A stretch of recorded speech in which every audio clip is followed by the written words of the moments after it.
기독교 신앙의 근원에는 십자가가 있습니다. 십자가는 기독교 신앙의 핵심입니다. 더불어 교회의 심장입니다. 심장 없이는 산 사람이 아니듯 십자가 없는 기독교는 기독교가 아닙니다. 그러므로 십자가를 알기 전까지 기독교를 안다고 할 수 없습니다. 그래서 바울은 고린도전서 2장 2절에서 그렇게 말하죠.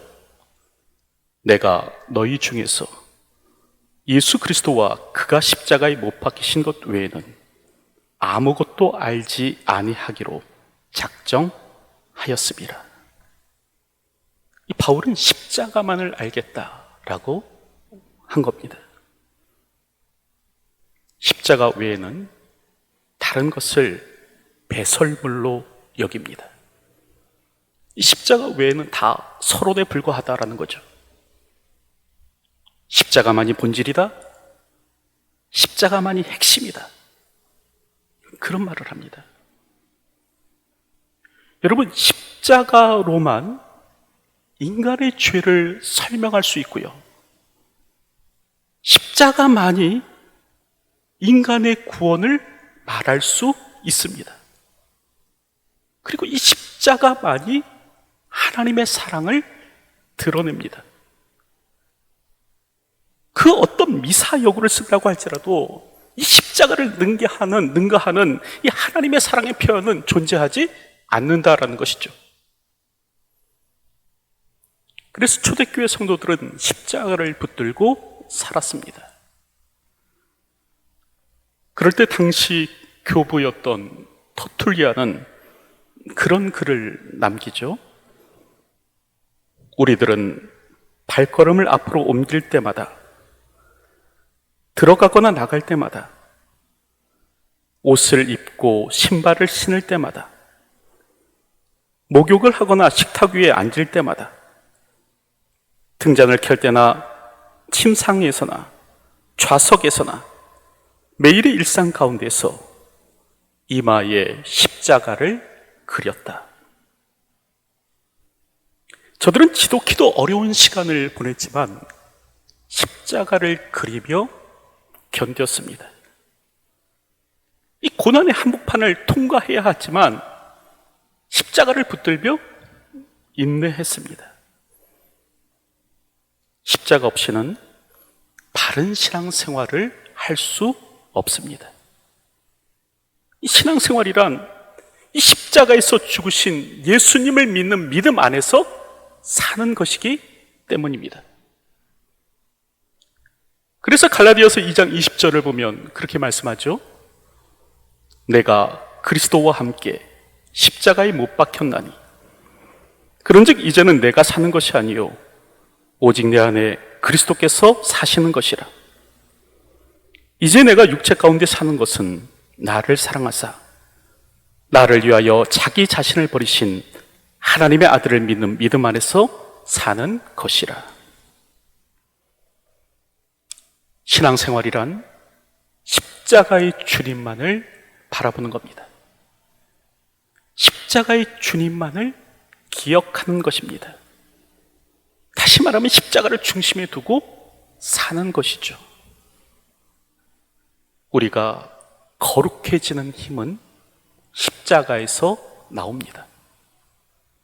우리가 희생하는 힘도 십자가에서 나옵니다. 오늘 우리가 세상에 기죽지 않을 힘도 십자가에서 나옵니다.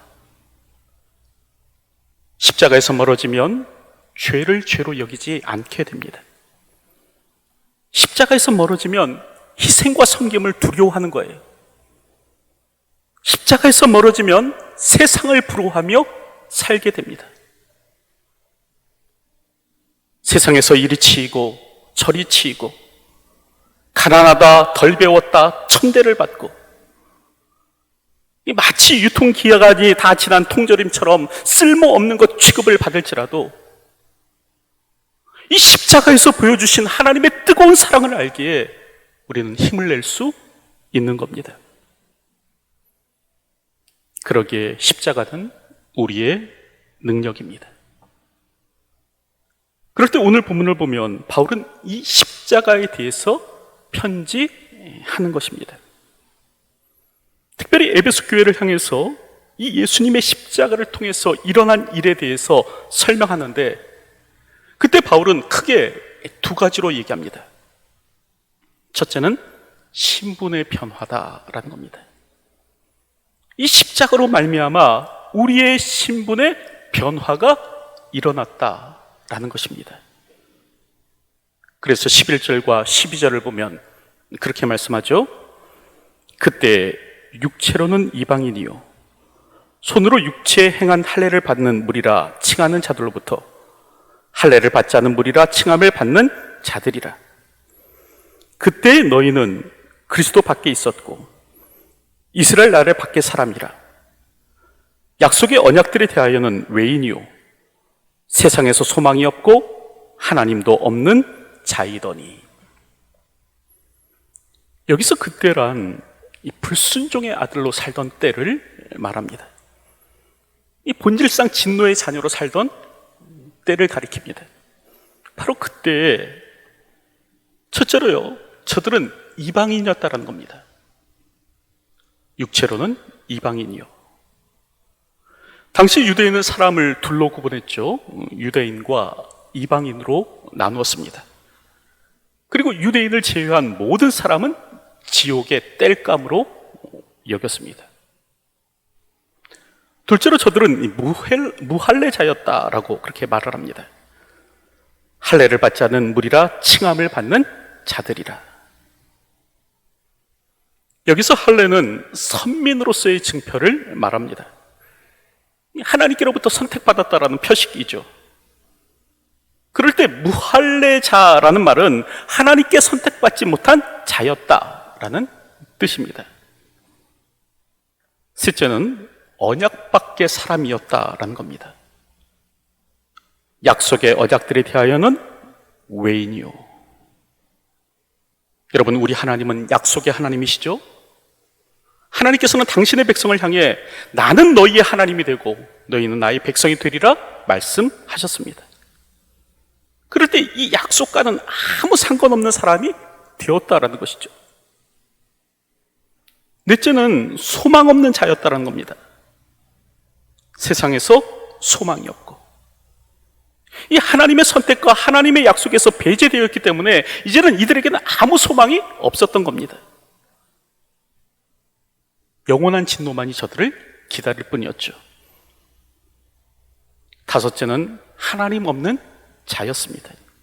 하나님도 없는 자이더니 생명의 근원이 되시는 하나님으로부터 분리되어서 이제 영원히 죽을 운명에 불과했다는 겁니다. 그런데 이런 이들에게 신분의 변화가 일어났다는 거예요. 19절의 말씀을 보면 그러므로 이제부터 너희는 외인도 아니요 나그네도 아니요 오직 성도들과 동일한 시민이요 하나님의 권속이라. 여기서 성도와 동일한 시민이라는 말은 동료 시민이라는 뜻입니다. 이제 이방 그리스도인 역시도 이 유대인 그리스도인들과 함께 하나님께서 통치하시는 하나님 나라의 시민이 되었다. 동료 시민이 되었다. 그런 말이고요. 또 하나님의 권속이다라는 말은 뭐냐면 한 집안 식구, 가족이다라는 말입니다. 이 권속이라는 이 헬라어 단어가 디모데전서 5장 8절에서는 가족이라는 말로 번역되어 있고요. 갈라디아서 6장 10절에서는 가정이라는 말로 번역되어 있습니다. 이제 이방 그리스도인 역시 하나님의 집안에서 합법적인 가족이 되었다라는 겁니다. 여러분, 이처럼 십자가는 능력입니다. 이 십자가로 인해 신분의 변화가 일어났습니다. 전에는 이방인이요 무할례자요 약속에 관해서는 외인이요 하나님 없이 살아가는 사람이었지만 이제는 성도요 하나님 나라의 시민이요 하나님 나라의 권속이 되게 된 것입니다. 이는 우리 역시도 마찬가지죠. 에베소의 교회와 같이 우리 역시도 이방인이었고 무할례자였고 약속에 관해서는 외인이었고 하나님 없이 살아가던 사람이었습니다. 그러나 이제 이 예수 그리스도의 십자가로 말미암아 이제 오늘 우리 역시도 성도요 시민이요 하나님의 가족이 된 것입니다. 여러분, 그래서 그런 찬양이 있죠. 십자가에서 그는 내 이름 바꾸셨네. 십자가에서 그는 내 이름 바꾸셨네. 고아에서 아들로, 거절에서 용납으로, 죄인에서 의인으로 바꿔주셨네. 십자가에서 그는 내 이름 바꾸셨네. 십자가에서 그는 내 이름 바꾸셨네. 저주에서 축복으로, 원수에서 의인으로, 창기에서 신부로 바꿔주셨네. 여러분, 옛날 어느 임금이 궁궐밖을 암행 시찰하게 되었습니다. 그러다가 다리 밑에서 한 거지 소년을 보게 된 거예요. 누추하고 초라한 모습에 측은함을 느낀 왕은 이 소년을 궁궐로 데려갑니다. 그리고 깨끗이 씻기고 좋은 옷을 입히고 기름진 음식을 먹이는 거예요. 그리고 신하들 앞에서 말합니다. 이 아이를 내 아들로 삼겠노라.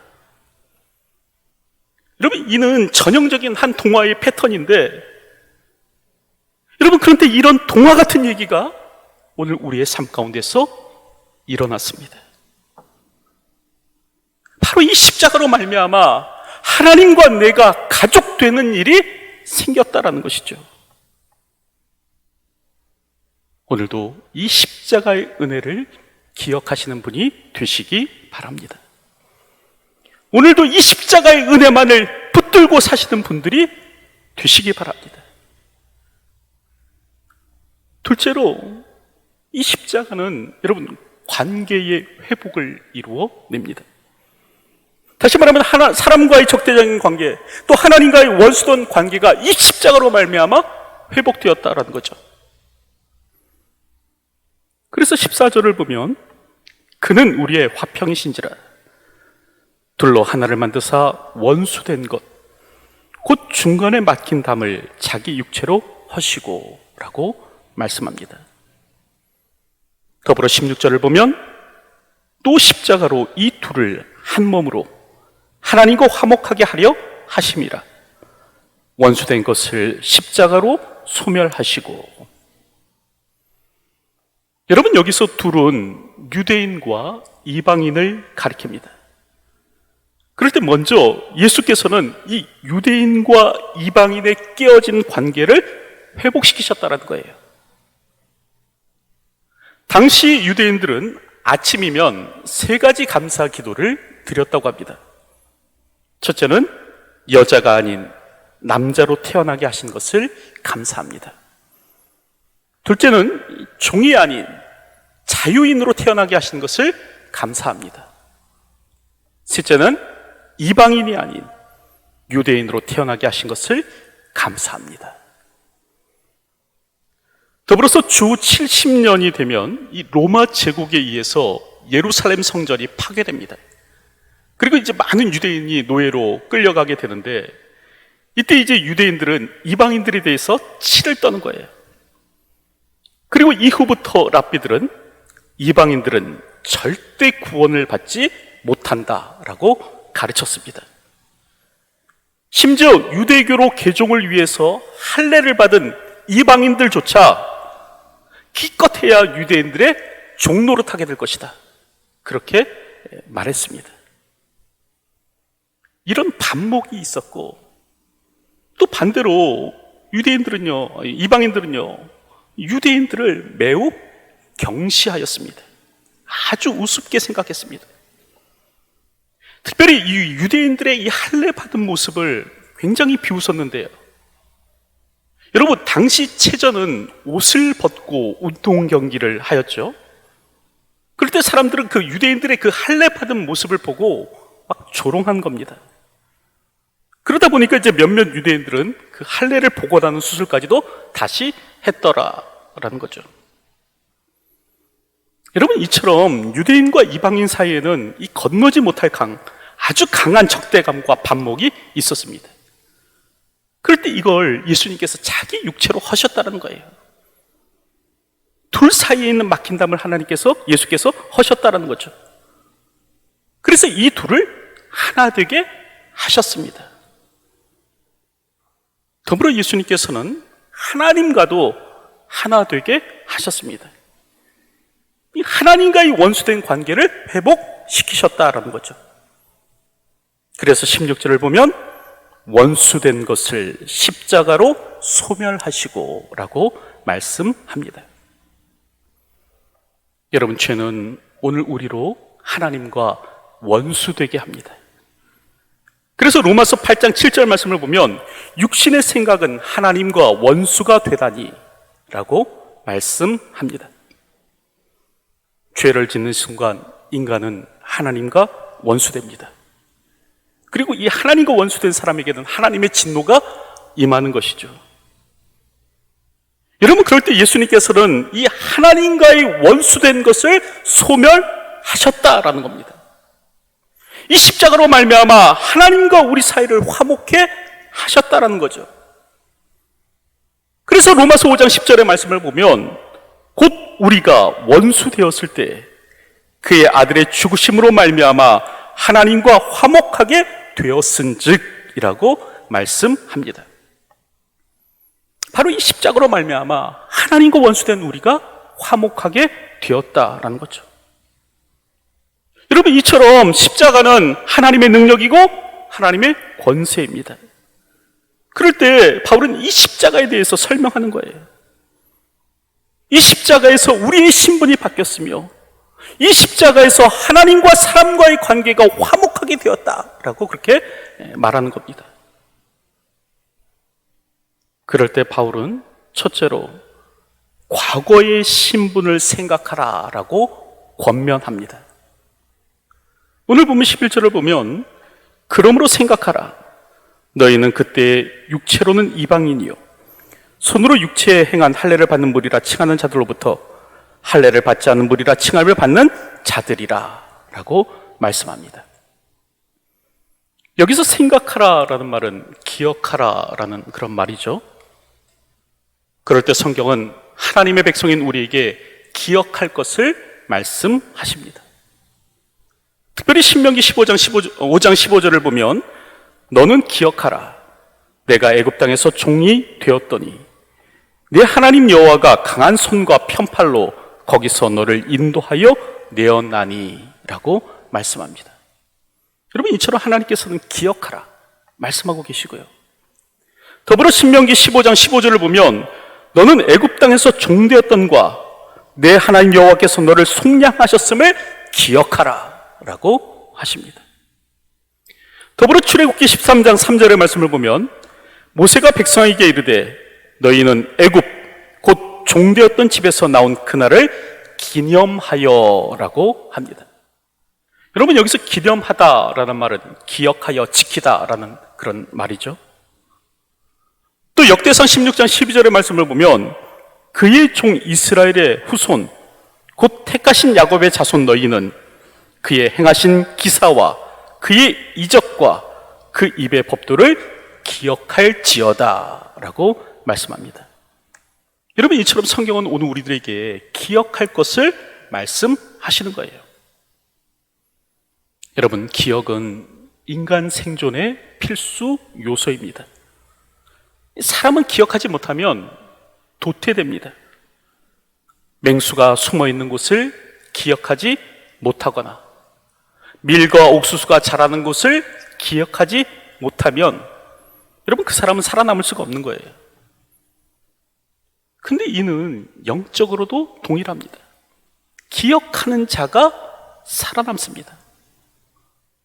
사람이 언제 교만해지는가?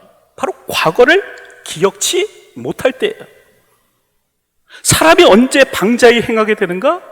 과거를 생각하지 못할 때입니다. 인간이 언제 안한무인으로 굳는가? 과거를 망각할 때예요. 여러분, 그래서 함석헌 선생은 항상 그런 말씀을 하셨죠. 생각하는 백성이라야 산다. 그런 말을 했습니다. 더불어 미국의 신학자 존 캅은 생각하는 기독교인이라야 산다라고 말을 했습니다. 개구리 올챙이적 생각 못한다라는 말이 있습니다. 이 과거를 잊고 교만하게 행하다가는 망한다라는 거죠. 여러분, 오늘도 겸손함으로 사시는 분들이 되시기 바랍니다.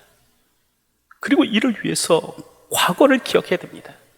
우리의 어떠함, 과거 우리의 어떠함이 무엇이었는지를 생각할 수 있어야 되는 것이죠.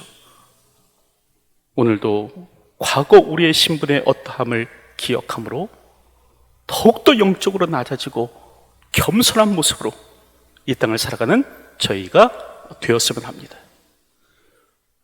둘째로 바울은 하나님께서 거하실 성전으로 지어가라 라고 권면합니다. 그래서 21절과 22절 말씀을 보면 그의 안에서 건물마다 서로 연결하여 주 안에서 성전이 되어가고 너희도 성령 안에서 하나님이 거하실 처소가 되기 위하여 그리스도 예수 안에서 함께 지어져 가느니라 라고 말씀합니다. 여러분, 구약의 성전은 인간의 손으로 지은 집이었습니다. 건물이었습니다. 구약시대 하나님께서는 사람의 손으로 지은 집에 거하셨습니다. 하지만 신약시대에는 다릅니다. 이 예루살렘 성전이 파괴되고 이 건물이 다 무너졌을 때 이제 하나님께서는요, 건물이 아닌 하나님의 백성의 공동체 안에 거하시기로 작정하십니다. 두세 사람이 내 이름으로 모인 곳에는 나도 그들 중에 있느니라 라고 하시는 거죠. 특별히 예수 그리스도를 모퉁이 돌로 삼고 사도들과 선지자들의 터 위에 세우신 이 교회 공동체 가운데 하나님은 임하십니다. 그러므로 신약의 성전은 건물이 아닙니다. 교회의 공동체인 오늘 우리가 성전입니다. 그럴 때 이 성전의 특징은 무엇인가? 바로 거룩입니다. 그래서 바울은 그렇게 편지하죠. 너희는 너희가 하나님의 성전인 것과 하나님의 성령이 너희 안에 계시는 것을 알지 못하느냐. 누구든지 하나님의 성전을 더럽히면 하나님이 그 사람을 멸하시리라. 하나님의 성전은 거룩하니 너희도 그러하니라. 우리는 거룩함으로 지어져 가는 하나님의 성전이 되어야 합니다. 교회의 생명은 거룩입니다. 십자가를 아는 자는 거룩함으로 살아갑니다. 십자가는 성도의 거룩을 요구합니다. 그러므로 교회된 오늘 우리는 세상과 차별된 하나님 나라의 대한 공동체로서 살 수 있어야 하는 것입니다. 세상과 달리 사는 사람들이 교회입니다. 세상과 동일한 것을 꿈꾸고 동일한 것을 소망하며 살 때 교회는 생명력을 잃습니다. 이 세상과 다른 이 구별된 삶만이 오늘 우리로 하나님의 성전이 되게 합니다. 오늘도 이것을 기억하며 하나님의 거룩한 성전으로 세워져가는 저희가 되었으면 합니다. 이제 말씀을 맺으려고 하는데요, 여러분, 기독교 신앙의 중심에는 십자가가 있습니다. 십자가는 기독교 신앙의 핵심입니다. 그럴 때 이 십자가는 하나님의 능력을 나타내는데, 첫째, 신분의 변화를 일으키고요, 둘째, 관계의 회복을 일으킵니다. 이 십자가로 말미암아 이방인이요 무할례자요 언약에 대해서는 외인이었던 오늘 우리가 성도와 동일한 시민이요 하나님의 권속이 되게 되는 겁니다. 그리고 이 십자가로 말미암아 이웃과 적대하며 하나님과 원수되었던 오늘 우리가 이제 이 깨어진 관계, 이 적대적인 관계를 회복하게 되는 것입니다. 그럴 때 이제 오늘 우리는 어떻게 살아야 되는가? 첫째로 과거의 신분을 생각해야 됩니다. 나의 어떠함을 기억하고 교만하거나 방종해서는 안 되는 거죠. 둘째는 하나님의 성전으로 지어져 가야 합니다. 이 거룩함으로 지어져 가는 교회 공동체가 되어야 하는 것이죠. 오늘도 주어진 삶을 살아갈 때 이러한 삶을 사는 저희들이 되었으면 합니다. 예수 그리스도의 십자가를 기억하며 다시 한 번 더 주님의 대한 공동체로서 하나님의 거룩한 성전으로 지어져 가는 저와 여러분의 삶이 되시기를 주님의 이름으로 축원드립니다. 기도하겠습니다.